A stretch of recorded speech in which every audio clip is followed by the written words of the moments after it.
നമുക്ക് ദൈവത്തെക്കുറിച്ചുള്ള ധാരണയും തിരുത്തണം. ദൈവത്തിന് നമ്മളെക്കുറിച്ച് ഇപ്പോൾ തന്നെ ബൈജു ആ ഫിലിപ്പിനോട് പറഞ്ഞാൽ അത് വേസ്റ്റ് ജന്മമാണെന്ന് പറഞ്ഞില്ലേ, ഫിലിപ്പിനോ വേസ്റ്റ് ജന്മമാണ്. അപ്പോൾ ദൈവത്തിന് അത് ഇഷ്ടപ്പെട്ടില്ല. ബൈജുവിനെ പോലെ ഒരാളിൽ നിന്ന് അത് ദൈവം പ്രതീക്ഷിക്കണില്ല. അതാണ് പറഞ്ഞത്. വല്ല പേപ്പട്ടികളും വല്ലയിടത്തും കിടന്ന് കുറയ്ക്കുകയോ അങ്ങോട്ടും ഇങ്ങോട്ടും കുത്തിമറിയുകയും ചെയ്യണത്. പക്ഷേ ദൈവപൈതലിന് അത് പറ്റത്തില്ല. അതുകൊണ്ട് ഫിലിപ്പിനോയെ അങ്ങനെ പറഞ്ഞത് ദൈവത്തിന് ഇഷ്ടപ്പെട്ടില്ല. അതുകൊണ്ട് വൈകുന്നേരം ഇപ്പോൾ ആ മനുഷ്യൻ മനസ്തപിച്ചിട്ട് പറഞ്ഞു, ഇനി ഞാൻ പറയത്തില്ല, ശ്രദ്ധിച്ചോളാം എന്ന് പറഞ്ഞു, പട്ടാങ്ങി പറഞ്ഞു.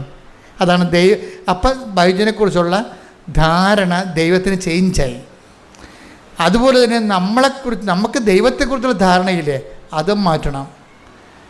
നമ്മൾക്ക് അത് എപ്പോഴും ഏറ്റവും സീരിയസ് ആയിട്ടുള്ള ഇതിൻ്റെ അകത്ത് റിസ്ക് പിടിച്ച പരിപാടി എന്ന് പറയണത് നമ്മളെക്കുറിച്ചുള്ള ദൈവത്തിൻ്റെ ധാരണ മാറ്റണം. ഉടമ്പടി കൊണ്ട് ഉദ്ദേശിക്കുന്നത് അതാണ്. സത്യം പറഞ്ഞാൽ നിങ്ങൾ ഓർക്കും ഉടനടി പരിഹാരമാണ്, ഉടമ്പടി പരിഹാരം നടക്കും. പക്ഷെ അതിൻ്റെ ലക്ഷ്യം അത് മാത്രമല്ല. നമ്മളെക്കുറിച്ചുള്ള ദൈവത്തിൻ്റെ ധാരണകൾ നമ്മൾ ചേഞ്ച് ആക്കണം. നമ്മുടെ നിലപാടിലൂടെ, നയത്തിലൂടെ, സമീപനത്തിലൂടെ. അത് നമ്മളെക്കുറിച്ച് ദൈവത്തിനുള്ള ധാരണ. ഇപ്പം നിങ്ങൾ 1 തെസ്സലോനിക്കൻസ് 5:16 എടുത്ത് എപ്പോഴും സന്തോഷത്തോടെ ഇരിക്കുവിൻ. തന്നെയല്ലേ അത്. ഫിലിപ്പിയർ 4:6 തന്നെ അത് എന്താണ് പറഞ്ഞേ? എപ്പോഴും സന്തോഷത്തോടെ ഇരിക്കുവിൻ, ഇടവിടാതെ പ്രാർത്ഥിക്കുവിൻ, എല്ലാ കാര്യങ്ങളിലും നന്ദി പ്രകാശിക്കുവിൻ. ഇതാണ് യേശുക്രിസ്തുവിൽ നിങ്ങളെ സംബന്ധിച്ചുള്ള ദൈവഹിതം. അപ്പൊ ദൈവത്തിന്റെ ധാരണ ഇതാണ്. നമ്മളെ സംബന്ധിച്ചിടത്തോളം ദൈവത്തിൻ്റെ ധാരണയുണ്ട്. ആ ധാരണയിലേക്ക് നമ്മൾ വളർന്നു വരണം. പിടിയ നമ്മളെ സംബന്ധിച്ചിടത്തോളം ദൈവത്തിന് ഒരു ചാർട്ടേഡായിട്ടുള്ള ധാരണയുണ്ട്. എന്തൊക്കെയാണ്? എപ്പോഴും സന്തോഷത്തോടെ ഇരിക്കണം. അതാണ് വിഷയം. മനസ്സിലായില്ലേ? പിന്നെന്താണ്? ഇടതടവില്ലാതെ പ്രാർത്ഥിക്കണം. പിന്നെന്താണ്? എല്ലാ കാര്യങ്ങളിലും കൃതജ്ഞത പ്രകാശിപ്പിക്കണം. ഇപ്പം നീറ്റിൻ്റെ പരീക്ഷയ്ക്ക് തോറ്റാലും ഇട്ടാ പോലെ വീട്ടിൽ കിടന്നിട്ട് അമ്മയുമ്പോൾ ഞാൻ പള്ളിയിലും വരണില്ല, ഒരു പട്ടക്കാരെയും കാണുന്നില്ലെന്നൊക്കെ പറഞ്ഞുകൊണ്ട് കിടക്കില്ലേ. ആ പിശാചികളൊക്കെ അങ്ങനെ തന്നെ കിടന്ന ഒരു പ്രശ്നമൊന്നുമില്ല. കാര്യം ഇന്നത്തെ സുവിശേഷത്തിലുണ്ടേ എല്ലാവർക്കും നിത്യജീവൻ പറഞ്ഞിട്ടില്ലെന്ന്. ആ നിത്യജീവിതത്തെക്കുറിച്ച് പറഞ്ഞപ്പോൾ ഞാൻ ഞെട്ടിപ്പോയി. ഞാൻ അപ്പുറത്തിരിപ്പുണ്ടായിരുന്നു അവിടെ.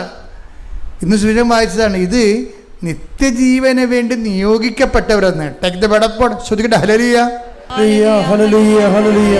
അപ്പോസ്തല പ്രവർത്തനങ്ങൾ 13-ാം അധ്യായം 47-48 തിരുവചനങ്ങൾ. ഇതിനകത്ത് മുഴുവനും ചതിയാവും.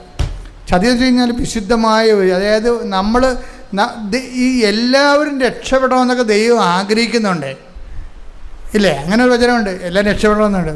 പക്ഷേ എല്ലാം രക്ഷപ്പെടുക. എല്ലാ മക്കളും IAS കിട്ടണമെന്ന്, ഡോക്ടർമാരാണെന്ന്, എഞ്ചിനീയർമാരാണെന്നൊക്കെ അപ്പന്മാർ ആചരിക്കുന്നുണ്ട്. ചില അണ്ണന്മാർ പോയി കഞ്ചാവ് പിടിച്ചതിന് അപ്പന്മാരെന്ത് ചെയ്യാനാ?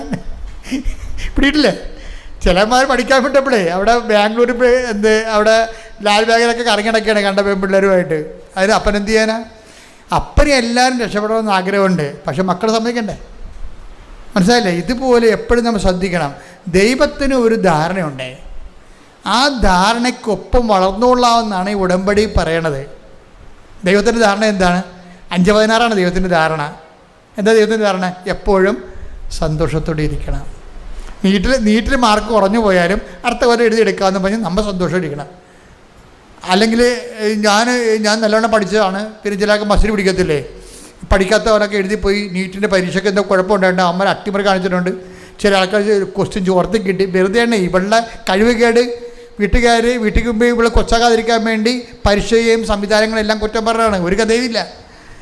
ഇങ്ങനെയുള്ള പരിപാടികളെല്ലാം എത്ര കാലം ദൈവം കണ്ടിട്ടുള്ളതാണ്.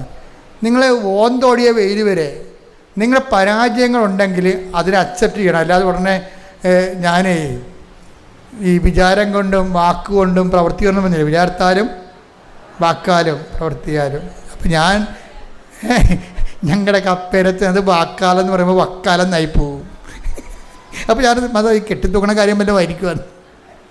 അതെന്താ പ്രശ്നം എന്ന് വെച്ച് കഴിഞ്ഞാൽ, എന്താ പ്രോബ്ലം എന്ന് വെച്ച് കഴിഞ്ഞാൽ, ചില ആൾക്കാർക്ക് ചില വിഷയങ്ങൾക്ക് വരുമ്പോൾ ഉടനെ ചത്ത് കളയാൻ തീരുമാനിക്കും. പരീക്ഷയ്ക്ക് ഒന്നും ഉണ്ടാകത്തില്ലേ? ഒന്നും ഉണ്ടാകത്തില്ല. ആ പരീക്ഷ 5 മാർക്ക് കുറഞ്ഞു പോയതായിരിക്കും. അത് അടുത്ത കൊല്ലം എഴുതിയെടുക്കാം. അതുകൊണ്ട് അവരുടെ ആവശ്യമില്ലാത്ത നിരാശ കൊണ്ടാണത്. എപ്പോഴും നമ്മൾ ശ്രദ്ധിക്കേണ്ട ഒരു വിഷയം വെച്ചാൽ ദൈവം ഇതൊന്നും അക്സെപ്റ്റ് ചെയ്യണില്ല. എന്താ പറയണത്?